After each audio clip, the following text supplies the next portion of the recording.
আর যে আমার ভাই ভাত খাচ্ছে, কত দুটি ভাত। ও হচ্ছে এখন দিনে অর্ধেক দিন না খেয়ে উপোস করে দিন চালায়। না খেয়ে না খেয়ে মাথা মাছের ঝাল মানে ইয়ে খাবে না,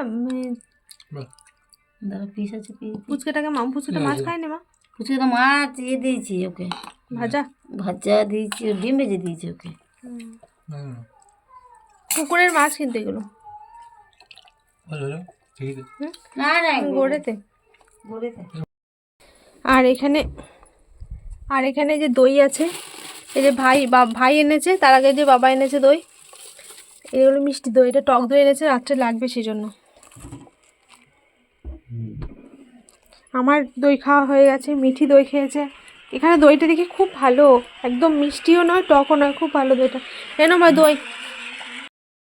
এই যে মা এখন দিচ্ছে ভাইকে দই, দইটা কিন্তু দারুণ খেতে, আমি খেলাম। কমা সাউন্ডটা কমা।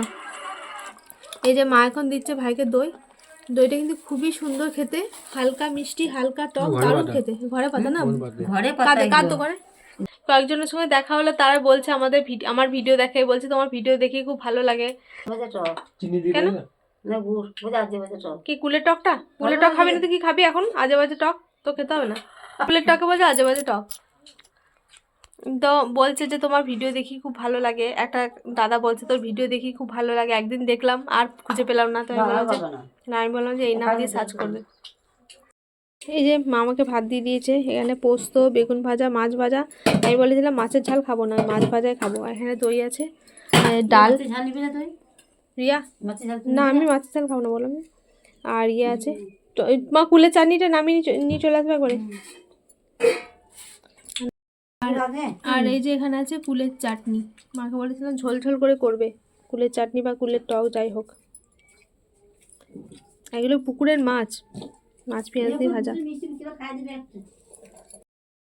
ভাত খাওয়ার পর একটু মিষ্টি মিষ্টি খেতে খুব ভালো লাগে, ইচ্ছা করে। আর ধো না কত দিচ্ছে না, অর্ধেকটা নেবো না, এটা এখন খাবো এবারে।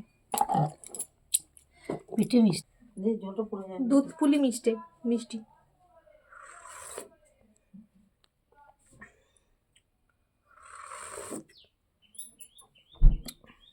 খুবই ভালো।